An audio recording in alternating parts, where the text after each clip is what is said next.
요한복음을 읽는 팁. 요한복음을 읽는 팁은 이 책을 보십시오. 아, 나 이제 요한복음 다 마스터했어. 이런 느낌을 주기보다는 정말 그런가? 다시 보고 싶어. 이런 책이라고 하거든요. 책을 읽으면 요한복음을 읽고 싶어져요.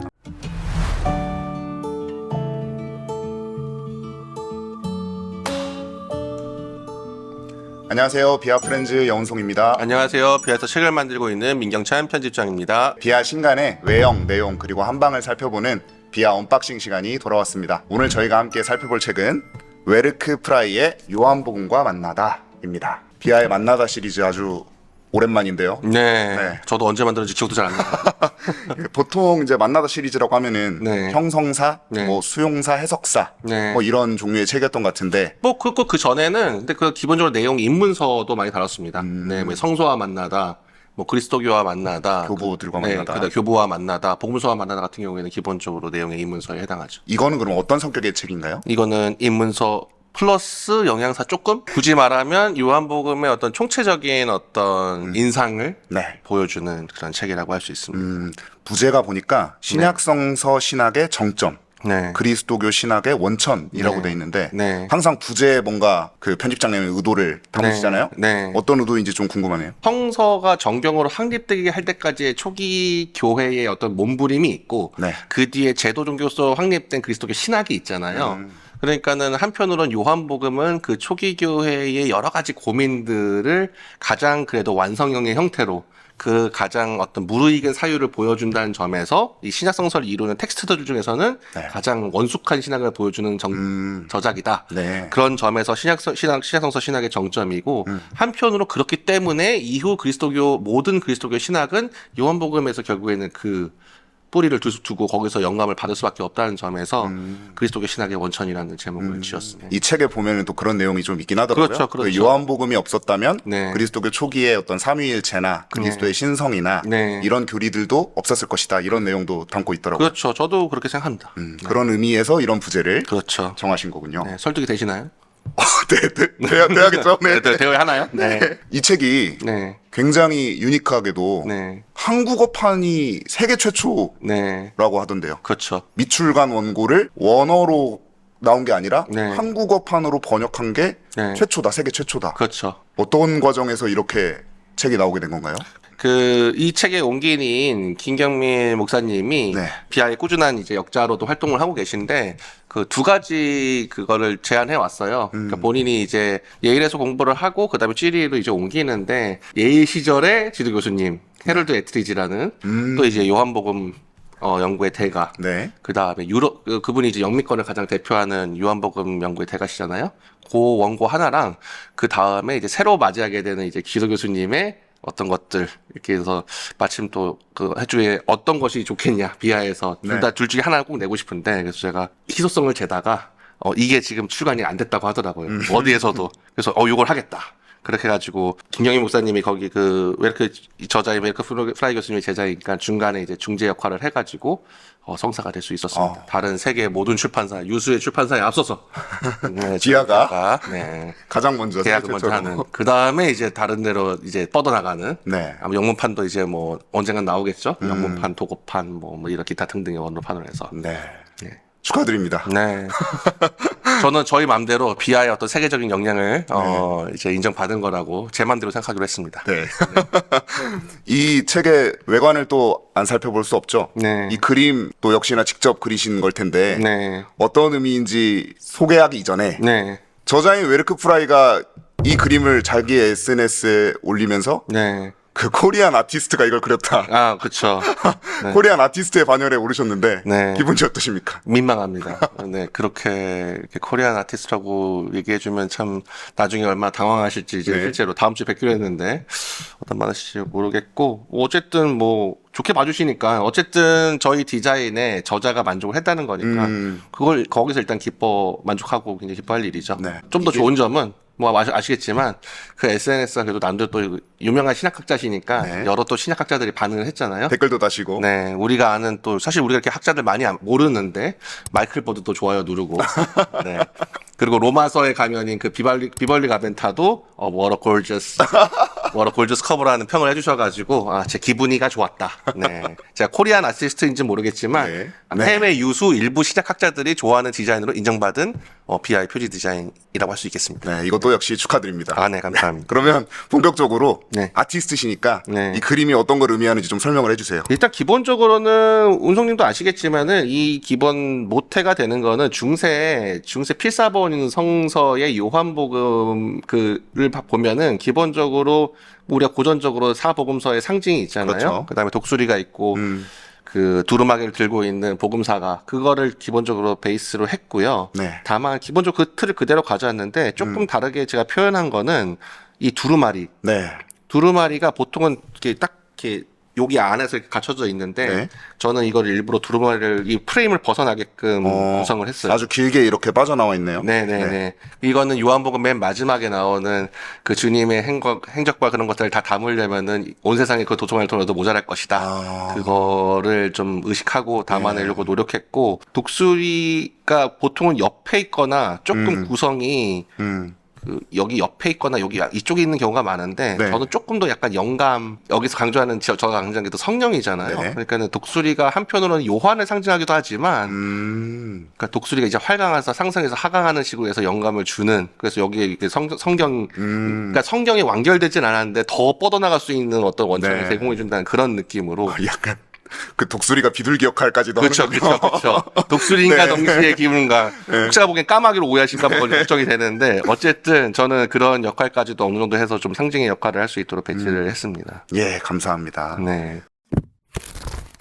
본격적으로 이제 저자 웨르크 프라이는 과연 어떤 분인가? 네. 비아가 또 아무나 저자로 삼진 않잖아요. 그렇죠. 항상 대단한 분들만 저자로 이렇게 모셔오시는데 네. 이분은 어떤 분이십니까? 여기서 또 우리가 여기서 또 이제 학력 얘기를 하지 않을 수 없는데 비아가 원래 좀 아는 대학교를 선호하잖아요. 그래서 독일에서 신학교로 가장 유명한 신학교가 어디일까요?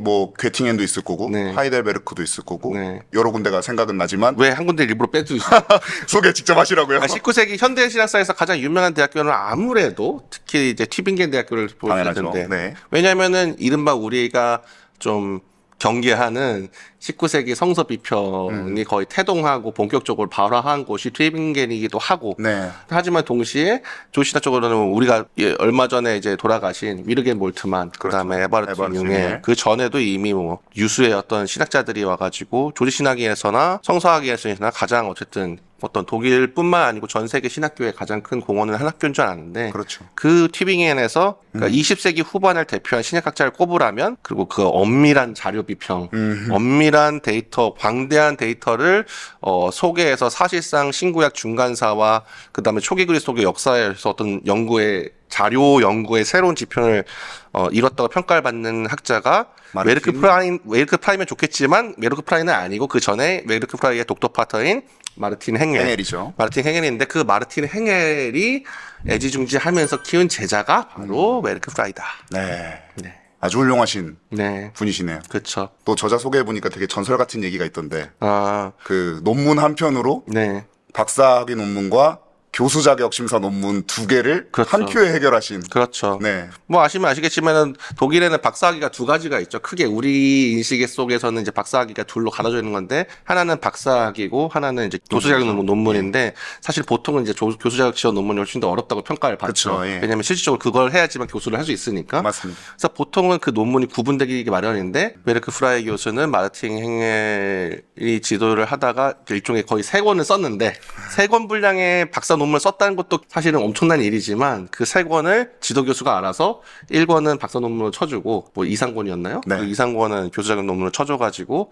한 큐에 박사 논문과 교수 자격 취득을 동시에 한. 네. 네. 그리고 그 뒤에 보통 이제 급수를 얘기할 수는 할 수밖에 없는데 보통 이제 뭐 요새는 스페셜리스트가 많잖아요. 복음서 스페셜리스트가 뭐 마태복음 하면 뭐 울리 루츠라든지 뭐 데일 앨리스든이라든지 그런 각 복음서마다 대표하는 연구자들 유럽에서 1명, 영미권에서 1명 그 정도 꼽을 수 있을 텐데 적어도 지금 현 시점에서 유럽권을 가장 대표로 하는 요한복음 연구가가 바로 웨르크 프라이라고 할 수 있습니다. 네. 게다가 그 신약학이나 성서학 공부하시면 누구나들 저는 안 봤지만 사실은 저는 안 봤어요. 저는 안 봤지만 필수적인 어떤 학술지로 알고 있는 분트 시리즈의 편집장을 그 자기 선생인 마틴 행헬에 이어서 하고 있는 걸 그리고 우리가 또 알고 있는 저도 알고 있는 몇 안 되는 성서 주석인 EKK라고 하죠.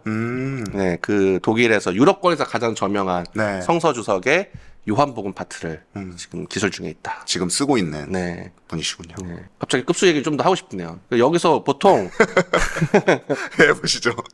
그러니까 성서학자가 이 양반이 급수가 있는 얼마나 이제 고급이고 얼마나 일진이냐, 요즘 얼마나 인정을 받고 있느냐 하면은 저명한 학술지에 편집장을 하고 있느냐. 맞아요. 뭐 SBL이라든가. 그쵸. 그다음에 또 저명한 성서 주석의 기고자인가, 아니면 혹시 편집장이냐 네. 하고 있을 때 메르크 프라이는 그 두 가지를 다 충족하고 있는 거죠. 한편으로는 분트 시리즈의 편집장이면서 네. 한편으로는 성서 주석 요한복음 분야의 기고자니까 또 다른 분들도 그거 보실 때 이 양반은 어느 학술지에 지금 편집위원이야. 뭐 편집위원이긴 해? 이런 걸 좀 유심있게 보시면 출판사들은 다 자기 저자가 다 짱이라고 하잖아요. 그렇죠. 네, 예. 그런 거에 호도되지 않고 좀 객관적으로 차원을 좀 짐작할 수 있을 것 같다. 자, 그럼 본격적으로 이제 책 내용에 대해서 네. 한번 들어가 볼 텐데요. 네. 이게 작년 10월에 유럽의 모 대학교에서 강연한 내용을 토대로 한 아주 따끈따끈한 그러니까 1년밖에 안 된 거를 한국어로 이제 세계 최초로 번역해낸 네. 그런 작품이라고 할 수 있겠는데 네. 크게 세 파트로 구분이 되어 있는 것 같아요. 네. 그 요한복음 개론, 네. 그리고 개론에 대한 어떤 신학적 의미, 요한복음이 담고 있는 의미, 그리고 오늘날 우리가 요한복음을 어떻게 대할 것인가. 그렇죠. 그 파트로 나눠져 있는 것 같은데 네. 개론 부분부터 한번 살펴보면 네. 어떤 내용을 주로 담고 있나요? 개론이라는 거는 그 텍스트의 얼개를 파악할 수 있게 해주는 거잖아요. 그러니까는 저자가 누구인가, 언제 쓰였느냐, 어디서 쓰였느냐, 왜 쓰였느냐.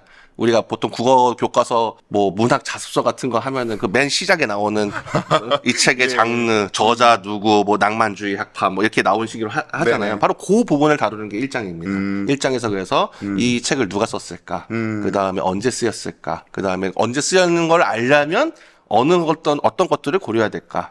기존의 견해들은 어떤 게 있었을까? 근데 기존의 견해들이 어떤 문제가 있었을까? 그리고 이 저자가 메르크 프라이가 본인이 생각하는 접근 가능한 방식은 무엇이 있을까? 네. 그다음에 이 책의 전체 얼개는 어떤가? 그리고 이 책의 위상은 무엇인가? 네. 뭐 그런 걸 다루고 있죠. 그리고 공간복음과의 관계는 어떠한가 이런 그렇죠. 것도 당연히 다루고 있을 그렇죠, 거고요. 그렇죠. 근데 저는 좀 놀라웠던 게 네.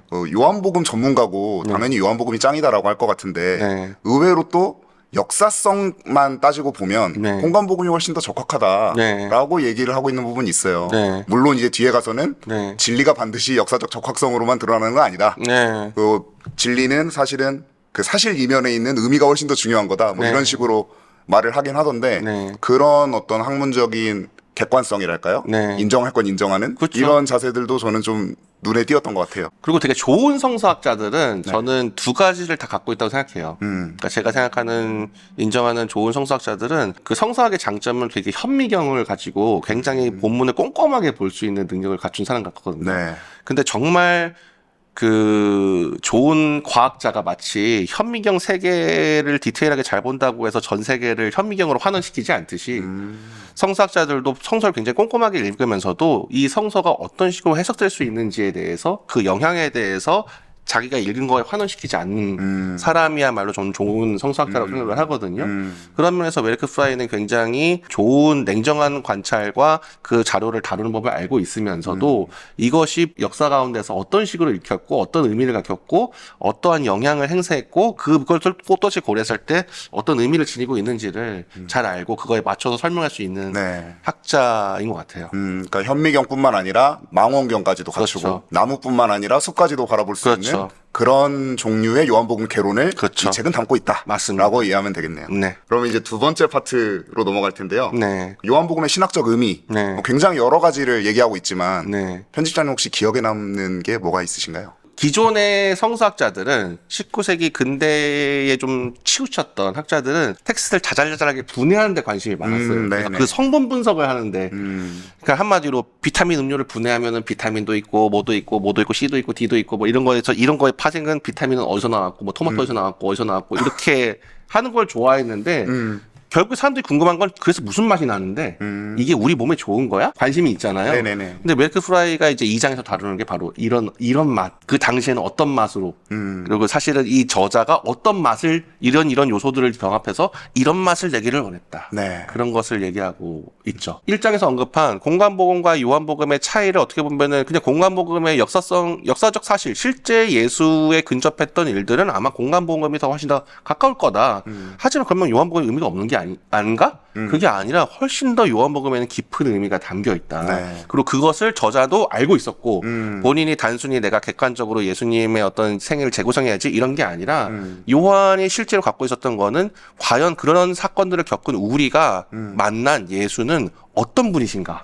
좀 더 궁극적인 차원에서 우리의 생애를 포괄하는 차원에서 어떤 분이신 걸 그 증언하고자 했고 이야기하고자 했고 그것이 당대 요한 공동체라고 불리는 요한 주변을 둘러싼 교회에 어떤 메시지를 전하고 있는지를 파헤쳤죠. 그래서 이 능숙한 작가인 요한이 어떤 식으로 배치를 했고 그 이야기를 어떤 식으로 구성을 했고 그런 것들을 했다는 점에서 이 장이 제가 보기에는 어떻게 보면 이 책의 백미라고 할 수 있죠. 그렇죠. 핵심이죠. 네. 이제 제가 조금 이제 인상 깊었던 내용은 보통 이제 공간복음이 예수님의 순환 장면에서 네. 묘사하는 예수님은 상당히 수동적이시고 네.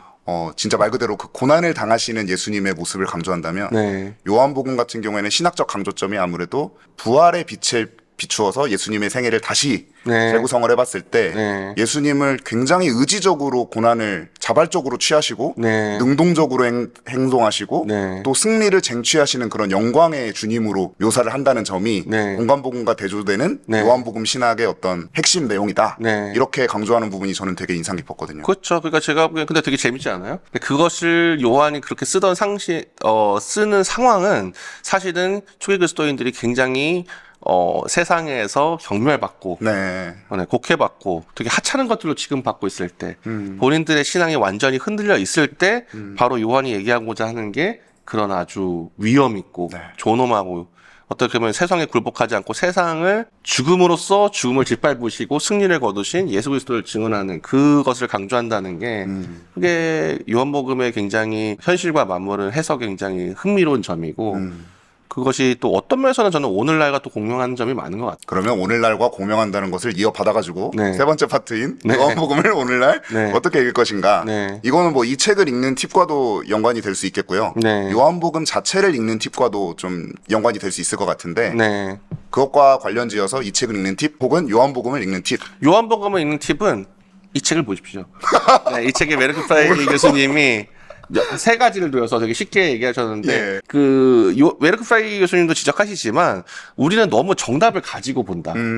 제가 조금 제가 요한복음 읽을 때 권하는 거는 요한복음뿐만 아니라 성서의 모든 걸 볼 때도 제가 마찬가지로 적용되는 것 같은데 우리는 이미 예수님이 십자가 고난 받으시고 부활하시고 이미 승리하셨다는 걸 이미 깔고 그죠. 스포를 이미 다 당한 그렇죠. 상태에서 스포일러 다 본 상태에서 이렇게 찌질한 애들 나오면 또 이렇게 찌질해 이렇게 보잖아요. 근데 그 당시에 찌질했던 사람들은 찌질함을 몰랐던 거죠, 사실은. 그리고 일부러 복음서 저자들이 일부러 그 사람들을 모르는 상태로 더 이를테면 강원도 두모생과에서 그냥 목수하시다가 갑자기 튀어나와가지고 막 이런 척게 말하는데 그분이 이 세계의 구원자이자 더 나가서 제가 보기엔 요한복음이 증언하는 바에 따르면은 이 세계의 사실은 그 질서의 근원이 로고스다. 그죠. 이런 게 당연히 보일 리가 없잖아요. 그러니까 그런 보이지 않는 무지렁이 가운데서 우리도 그 한가운데 그 사건의 한가운데서 이 사람은 누구인가라는 질문으로 다시 돌아가서 좀 읽어볼 필요가 있다. 네. 그래서 이 복음서가 담고 있는 그 생경한 부분, 낯선 면모를 조금 다시금 짚어가면서 볼 때, 작게는 요한복음이 얘기하고자 하는 바, 더 나아가서는 이 웨르크 프라이의 해설이 더 확 와닿지 않을까. 네. 그런 눈으로 복음서를 읽으면서 이런 책을 같이 읽으면은 네. 훨씬 더 이 복음서가 갖고 있는 위력이 네. 그리고 그 위대함이 더 잘 들어오지 않을까 그렇게 생각을 합니다. 그러니까 말씀하신 대로 이미 스포를 다 당한 상태에서 예수님 어차피 죽고 어차피 부활해 그걸 알고 있는 상태에서 관망하면서 보는 게 아니라 그렇죠. 우리가 그 이야기 안에 들어가서 네. 직접 예수님과 만나면서 그렇죠. 또 그 등장인물들과 직접 만나면서 그렇죠. 복음서를 보는 것이 네. 우리가 지금 읽어야 할 어떤 자세이다, 취해야 할 자세이다. 그렇죠. 우리는 벌써 이게 막 베드로 보면 얘 벌써 3번 구라칠 거야. 이렇게 하고 하잖아요. 네. 근데 그 상황에서 정말 제국이 이제 이 사람을 잡아가지고 반란자로 지금 몰아가고 있잖아요. 그 다음에 너도 지금 당신 같은 편이지. 했을 때 누가 떳떳하게 같은 편입니다. 저는 죽음을 불사하겠습니다. 이렇게 정말 우리 물론 그렇게 해야 된다고 배우지만 조금 더 정말 겸허하게 자신을 돌아봐서 그런 불안과 안 그래도 지금 자기가 지금 선생님이라고 따르던 사람이 안 그래도 자기 기대와 어긋나는 말만 계속 얘기해요. 네. 그런 와중에 근데 안 그래도 위태위태하고 불안불안해 죽겠는데 게다가 잡혀가지고 이제는 죽음을 맞이하실 것 같아. 근데 그 와중에 당신 너 저 사람이랑 같은 편이지. 그럴 때 과연 떳떳하게 네 같은 편입니다. 이렇게 말을 하는 사람이 얼마나 될까. 그리고 거기 그 당시 그 제자들이 거기서 막 어리석게 막 예수님을 통해서 뭔가 이 세상의 부귀 영광을 상상할 때 있잖아요. 네. 근데 우리가 실제로 그렇잖아요. 사실 만날 때. 이상하게 성경을 읽을 때만 아이씨 모지리들 주님도 못 알아보고 난 무슨 말인지 다 아는데 이게 어떻게 그런 뜻이겠어. 그렇게 보면 안 되고, 그리고 어떤 면에서는 우리가 그 사람들이랑 더 동일시하도록 복음서 저자들이 그렇게 배치를 해놓은 건데 네.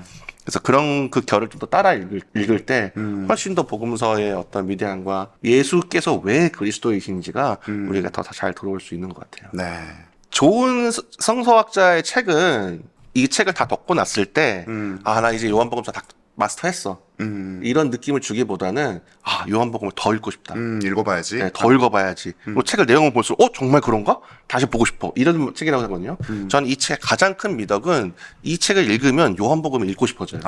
예. 복음서라는 그런 낯선 실제 저자들이 실제로 그 복음서의 세계를 끌어들인다는 것을 우리가 공감한 채 이 책을 일종의 나침반 삼아서 그 결을 따라가려고 읽는다면 네. 이 책은 물론이고 요한복음도 더 깊게 읽고 이 책에서 이 저자가 얘기하는 것도 훨씬 더 입체적으로 다가올 수 있게 될 겁니다라고 생각합니다. 자, 그러면 네. 이 책에서 편집장님이 뽑으신 한 방을 저희가 한번 또 안 들어볼 수 없겠죠? 운송님은 보셨잖아요. 네. 이 책이 이 책 이렇게 보면은 막 되게 뭐 엄청 학술성가, 막 엄청난 통찰력과 막 이런 것들이 굉장히 이제 여러 가지 주도면밀한 어떤 논증 구조로 돼 있나? 그보다는 조금 놀라울 거는 이 책이 굉장히 은혜롭다. 맞아요. 네. 이거 독일 신학자가 쓴 거 맞아? 네. 싶을 정도로. 그렇죠. 네. 어떤 예민한 독자분들은 이게 과연 마틴 행헬의 행헬의 대대가 대사가, 썼단 말인가, 네. 이런 데가 썼단가 로 놀라울 정도로. 맞아요. 근데 되게 신기한 거는 이 책을 따라가다 보면 진짜 요한복음에서 제가 그동안 놓쳐왔던 거, 미처 생각했던 보지 못한 모습이 보여요. 그게 저는 이 책이 정말 매력적이라고 생각하고 네. 굉장히 많습니다. 참고로. 언제나 그렇지만 참 많은데 그 중에 하나인, 그리고 우리는 어떤 제자 하면은 약간 상징 같은 게 일종의 있잖아요. 그 중에서 특히 의심의 상징. 도마. 예. 웨르크 프라이가 이제 다시 제대로. 그러니까 의심하는 제자의 상징이 아닌 이 텍스트를 어떻게 보면 그 면밀하게 봤을 때 도마가 어떻게 보이냐 하는 부분을 네. 한번 샘플로 이제 웨르크 프라이 교수님이 현재 유럽에서 가장 잘 나가는 요한복음 학자가 다시 읽는다면 어떤 식으로 보일 수 있는지를 보여주는 대목을 읽어보겠습니다. 네. 도마는 제자들이 모인 곳에 늦게 도착했고 그래서 다른 이들이 부활한 주님을 만났을 때 그 자리에 없었습니다. 부활한 예수는 도마를 따로 만나고 그를 특별하게 대우합니다. 이 이야기는 사람은 자신이 보고 파악한 것만 믿을 수 있다는 이야기가 아닙니다. 앞서 살펴보았듯 도마는 불가지론자가 아니며 전형적인 회의론자도 아닙니다. 그런 식으로 책망을 받지도 않습니다. 대신 우리는 예수가 그의 의심을 알고 그 의심을 온전히 받아들이고 사목적인 방식으로 반응하는 모습을 봅니다. 도마는 늦게 온 이들의 대표자, 시간이 흘러 더는 예수를 눈으로 볼 수 없고 손으로 만질 수도 없지만 여전히 믿기로 결심한 이들의 대표자입니다. 그리고 예수는 그를 축복합니다. 나를 보지 않고도 믿는 사람은 복이 있다. 이 말은 분명 후대의 독자들에게 건네는 말입니다. 이 복음서는 부활 이후의 시대, 즉 나중에 태어난 이들, 우리가 속한 시대의 사람들도 예수에 대한 믿음에 이를 수 있도록 기록되었습니다. 요한복음을 읽는 행위를 통해 그 신앙은 전수됩니다. 네, 지금까지 웨르크 프라이의 요한복음과 만나다를 함께 살펴봤습니다. 아우구스티누스는 요한복음을 일컬어서 어린아이도 물장구 칠 수 있지만 코끼리도 헤엄칠 수 있을 만큼 깊은 물이다 라고 표현을 했는데요. 가장 쉬우면서도 무한한 깊이를 지닌 요한복음의 매력에 이 책과 함께 빠져보는 건 어떨까요? 그러면 저희는 다음 시간에 더 좋은 콘텐츠로 찾아뵙겠습니다. 감사합니다. 감사합니다.